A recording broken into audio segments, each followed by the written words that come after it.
Welcome back to another episode of Uncut and Uncensored, and it's my final one before I head out for the summer. So, I'm having a particularly good week, I have to say.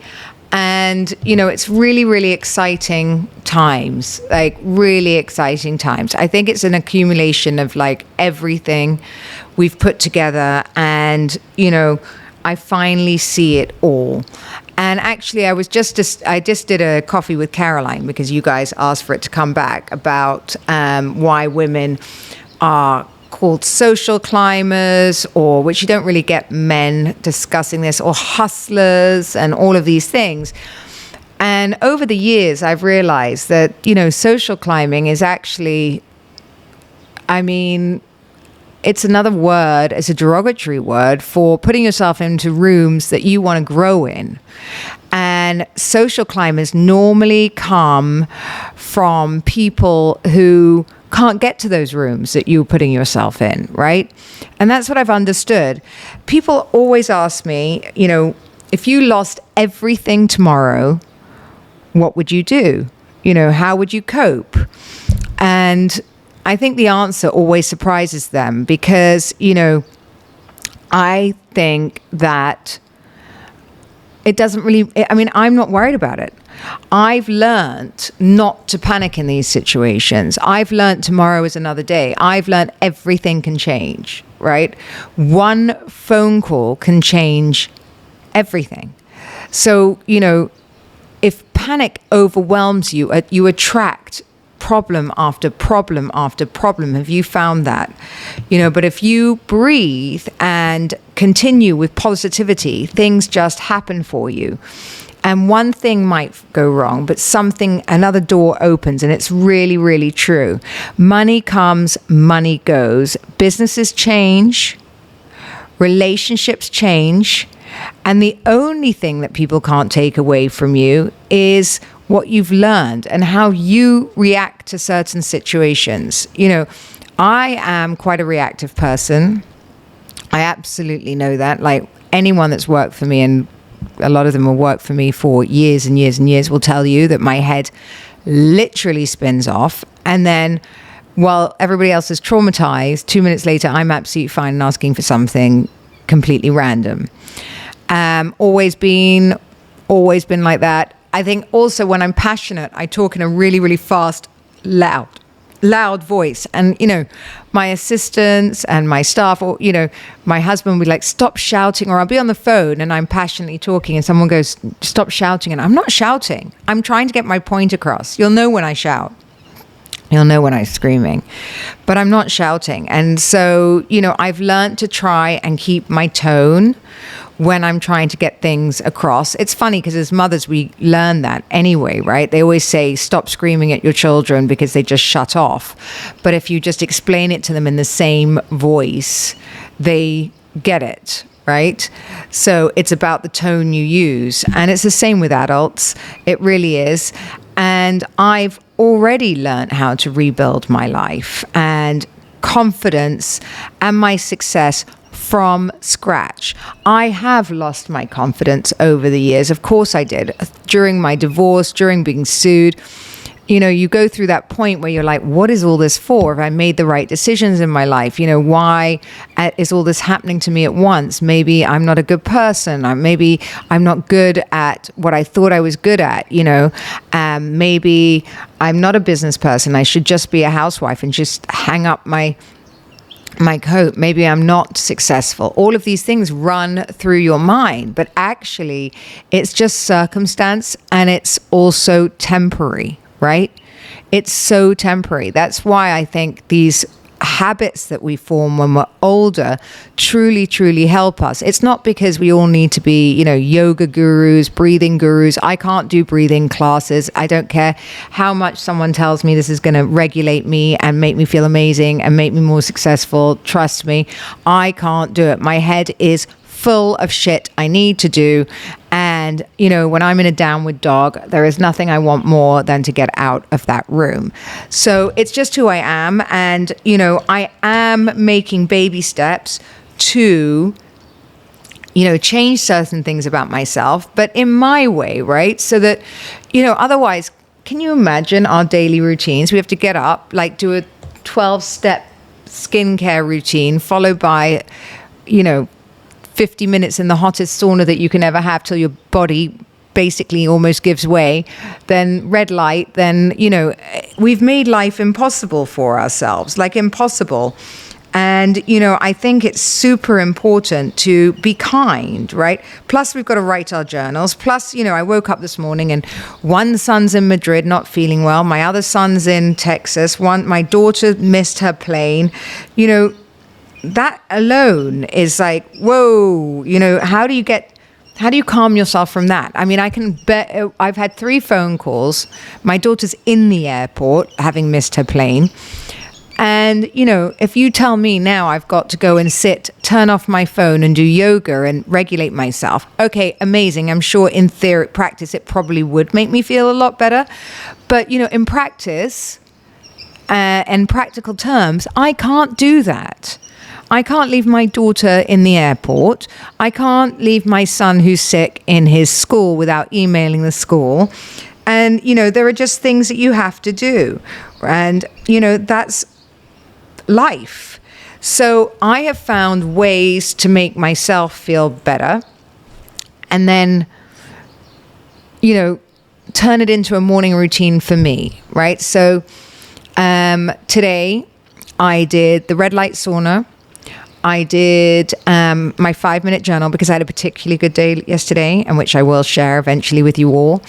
And I'm feeling amazingly grateful. So I wanted to write down 3 things that I felt really grateful for and, my mood, and I felt great.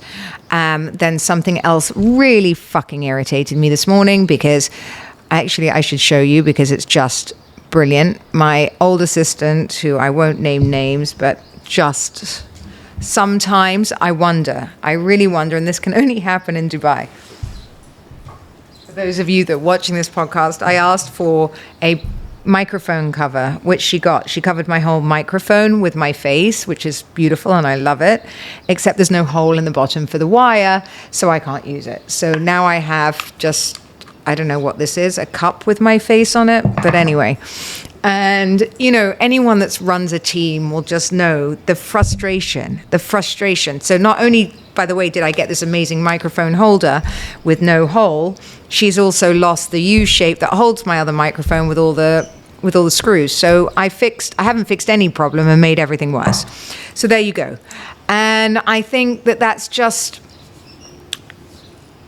life, right? And how you deal with these things in life. I think the biggest myth about success is that it's money. Now, I know a fuck of a lot of very rich people, and I meet a lot of rich women doing what I do, and success is not money.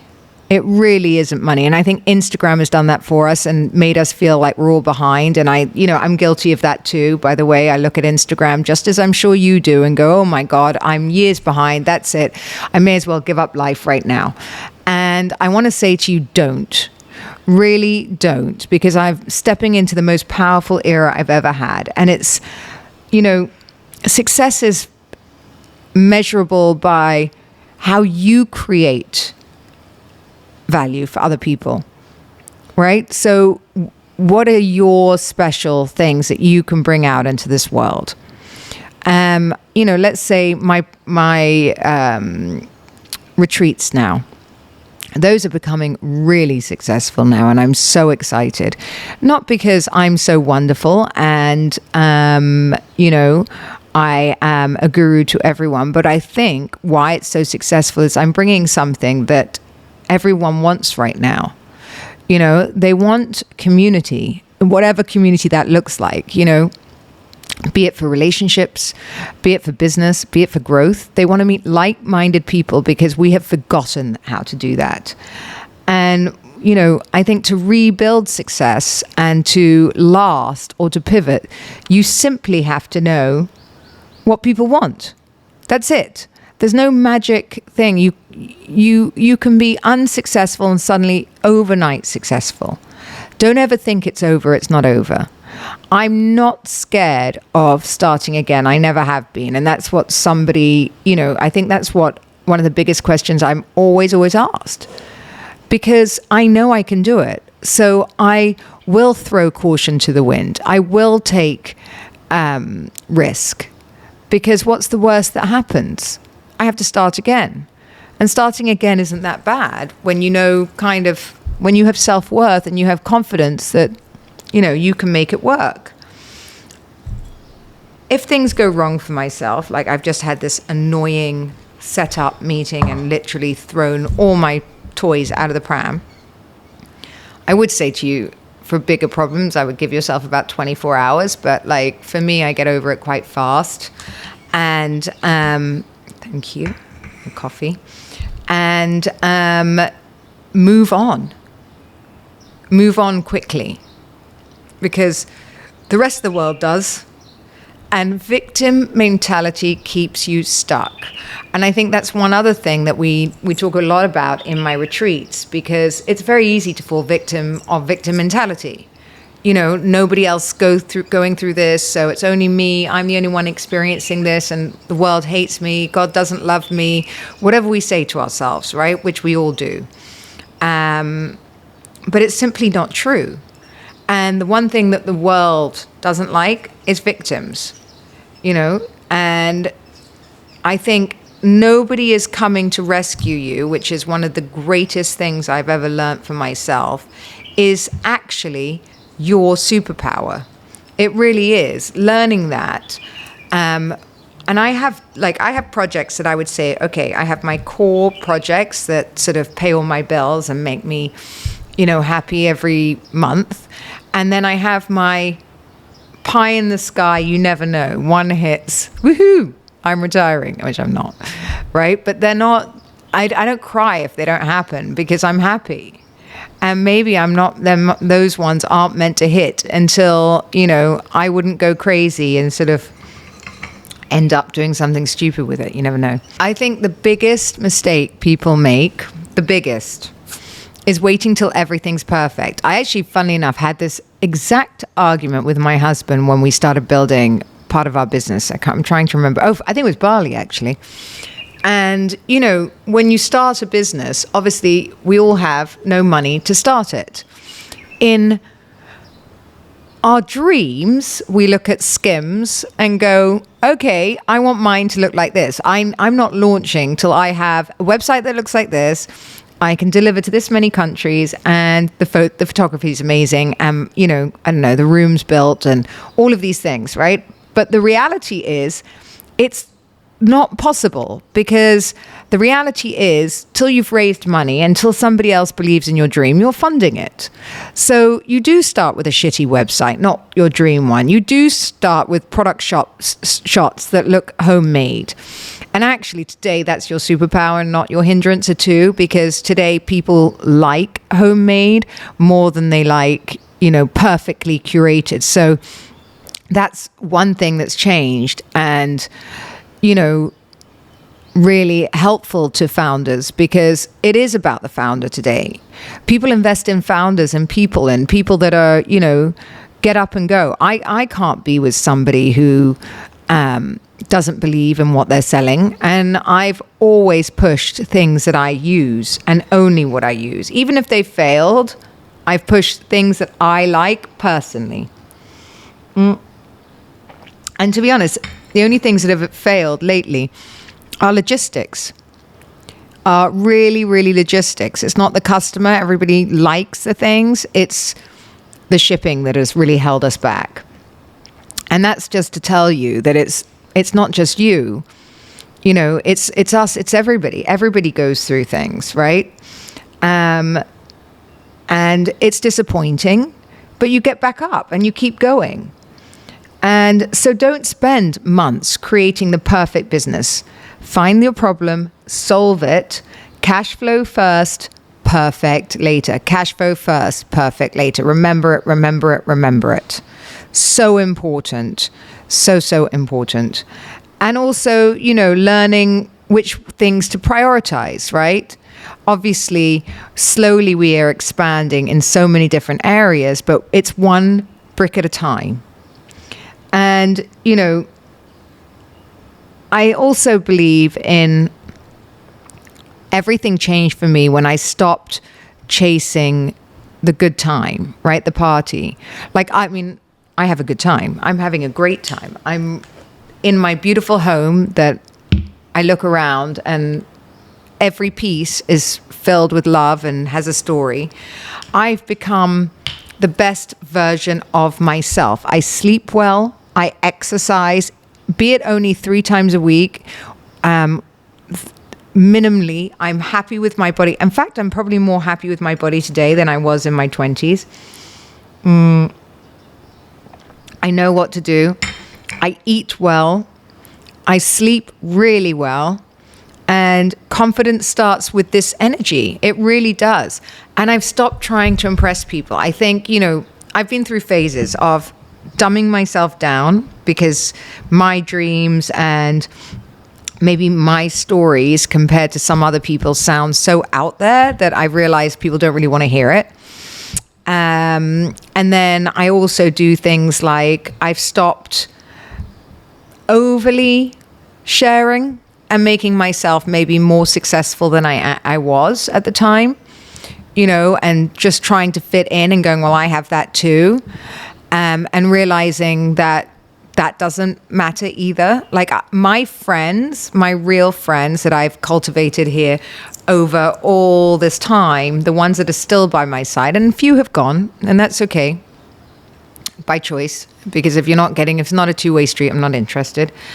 But the ones that have stayed, you know, we've been through all the ups and downs, and so they're genuinely happy for what is happening now. It's like when I started Bali, right? Everyone's like, okay, and it was 2 years of talking about it. Even when we bought the land, we're still talking about it, and we're still looking at a field, and all my friends after 2 years are still trying to get excited when they see a piece of bamboo go into a field, basically. And some got bored, and some didn't, and some invested. And one of my friends we were talking to last night, because we had some big news about Bali and I was really excited. And he was the first person in, and I'm going to give him this credit because, you know, to be the first person into a project where we're 8 hours away, he hasn't been to Bali. Does he ever visit? He may have been once, but not really. He has his own family to look after. And to believe in me and Sergio, especially coming out of, like, it gave everyone pleasure when I did lose one of my companies, which was, again, not through my own fault. But people kind of love to go, she's over. It's not going to work. She's not able to do it. And I think that my 2 investors now were 2 really good male friends of mine who saw the best in me. And that's all you need, by the way. And that wasn't before I got a lot of knockbacks. Like, I got people that were like, thanks, but no thanks, right? And I understand because I've never built a hotel before. No idea what I'm doing. So that's quite a thing of trust to say, sure, go for it, right? And knowing that you're putting money in that's still going to need more money. But when you get that trust from people that love you, it means so much more. And, you know, we are doing it. And they invested in our dream, not theirs, but ours. And I think, you know, the one thing I would tell you is exactly that. Don't give up because, you know, you may get a million no's.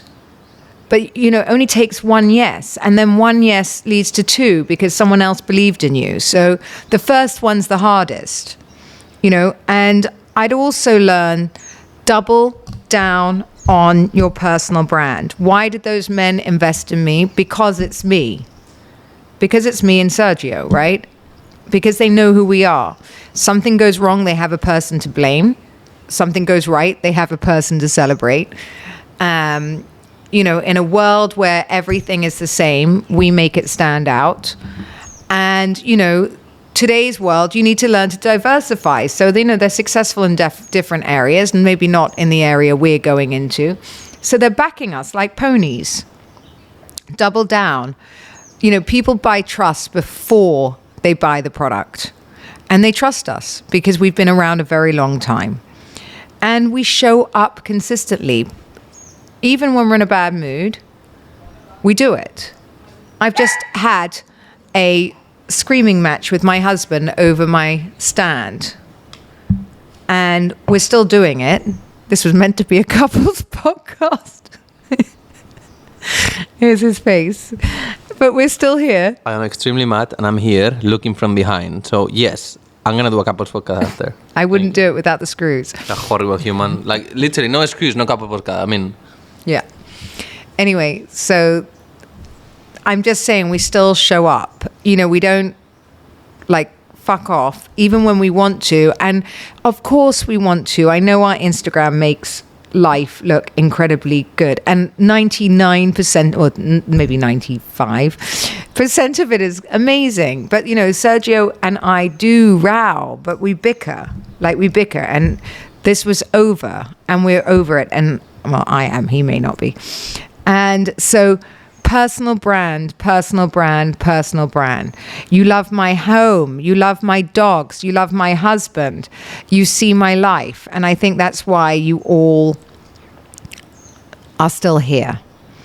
I would learn a skill, right? Learn a skill. So Sergio and I have actually been looking at classes to take, summer breaks and things like that. We're going to relearn. I started reading books again, which I haven't done for ages. I mean, I am a terrible reader. I get distracted. I love TV. So I'm only reading 3 pages at a time, and I've carried the same book around with me for about the last year. But it doesn't matter. I'm getting there, even though it's one step at a time. And then there's the rooms that you put yourself into, right? Stop being with people that complain. Stop being people that are always, when you ask someone, how are you? And then they just download. No, you just can't. Your environment dictates who you're going to become. It changes everything. It changes everything. I don't care who if you put your environment where you're happy, things happen. Do you hear the birds singing? My dogs are resting. My home, just putting flowers out, right? Your environment changes everything. And I'd remember this, everybody. Everything I've lost made room for better. Everything I've lost has always come back better. I would not change where I am today to go back to Gift Library and keep what I had. Not for a second of a day of anything. You could not make me turn back that clock. And I think that's super, super important to tell yourself and remind yourself. I mean, things that I would say there's sort of the hardest time that I've ever had to rebuild, I think you all know, which was my court case, getting divorced, marrying somebody that no one thought was suitable, and basically draining my accounts, I think was the hardest time that I ever had to rebuild and then get my confidence back. So, I think your confidence goes because in that time I just saw everyone else winning and me going down, and I had been super high. Like I was always the high achiever. I was always the one with everything. I was always the woman that was doing it all, that everyone looked up to. And then I saw all those people surpass me. What mistake would I never make again? Well, it's hard to say never make again because business partners, very, very difficult. And I've always said I wouldn't work with friends. Now I'm only working with friends. But, now we're going into a bigger, different direction where we'll have to take institutional money again at some point. And again, I'll be putting myself back into that arena. What have I learned? I guess I've learned, I think times are changing. Like, I think people realize now that institutional money they don't want to completely squeeze the founder, because if you squeeze the founder, they can't do their best. But you don't know. I mean, maybe I'll make the same mistake again. I hope not. If I only had $1,000, what would I do first? I think I would sell my retreat. I would sell a ticket to my retreat, one ticket at a time. And that's really, my retreats. I'm teaching all of this resilience to all of you. And, as we expand, because I'm working out, obviously the retreats have got to a certain size now, which thank you all for doing that. I'm realizing I'm going to separate it out now so that when you come, you know exactly why you're coming. And exactly who you're going to meet. So are you here for growth? How are you here for businesses? Are you here for relationships? So that'll be where I start. The skill that's made me the most money is my communication.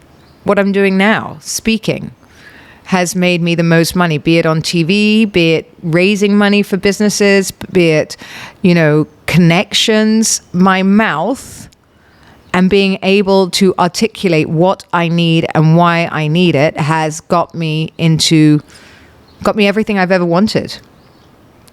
And, what belief changed my entire life? Well, just being married and sitting around. The world doesn't owe you anything. People don't give you money because they like you. No one's going to help you out. And also, by the way, there's this old thing, right? So let's just say you're in a terrible position and someone lends you money. Fantastic, but you owe that money back most of the time. And so if you don't know how to make money, how are you going to pay that money back? And so it's a cycle. So unless you know how to take care of yourself and live by the rule that no one's coming to save you, you can't ever grow.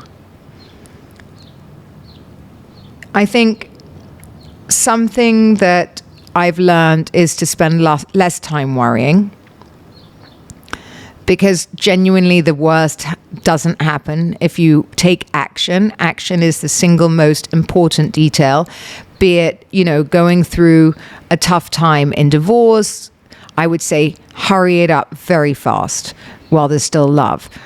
Bills piling up on you, feeling overwhelmed, pick them up immediately and start calling every single one and making a payment plan. Action is what saves you. Sitting around and victim mode is what makes it compound. And I think that's one of the biggest things. And the only advice I would give my younger self at this point is to, maybe work a little less. I was really crazy. I think I was very absent from friends, from family, from all of it, because I was so in my own world. And that's not to say I'm not now, but I think I'm very present at home. So if you're in the season where you feel your life is simply just falling apart, don't assume it's the end. Really don't. Sometimes losing everything and what's comfortable is exactly what forces you to build something extraordinary. I never thought I would be stepping into all of the things that I've stepped into. Building in Bali, building in Africa, doing the podcast, doing all the retreats, all the things I love, right? And doing them well, opening a salon. I knew nothing about any of them, but I'm being pushed into all these directions and they're working. So, had I not gone through that season of losing a business, losing my relationship and moving to a country that I really didn't have any friends, I wouldn't be in this position. You could not make me go back and change my life for how it was, and not because it was so terrible, but it's just not me. I am living authentically me. I think my ex-husband would have had a small conniption if he'd seen this house. He wouldn't live in it. I am looking at something that is inherently who I am. And, Sergio, again, is becoming absolutely who he wants to be. And he is a developer now. And he is, an entrepreneur. And he has turned himself into exactly what he needs to be. And so I would say to you, circumstances can change overnight, but your experience, your resilience, your ability to reinvent yourself are assets that no one can take away from you. Reinvention isn't a backup plan. It is a skill. It really is a skill. You know, if you don't have to have a plan B. Go with plan A. Plan A, no matter how crazy it is, go with plan A. You may not get there the same way you thought you would, but, you know, you'll get there. So, you know, I would just say to you, hold on. You know, it's the beginning, not the end. It really is. And, you know, I think you can see examples today of so many women beginning their new, better lives at 50 than ever before. Some of the biggest businesses in the world are owned by women today. And, you know, skills are your biggest asset. Learning a skill today, anyone can do from home. I run all my businesses from here in peace and quiet in an environment that I enjoy. So ladies, make yourself not comfortable, make yourself uncomfortable in the comfort of your own home. You know, learn a skill, put yourself out there and take the first steps today. Don't worry about losing everything. What is everything? And, you know, again, one door closes, another one opens. Thank you for listening to another episode of Uncut and Uncensored, and I'll see you next week. Please don't forget to subscribe, and you can subscribe to my YouTube channel and subscribe to my YouTube channel as well. I love having you all here. See you next week.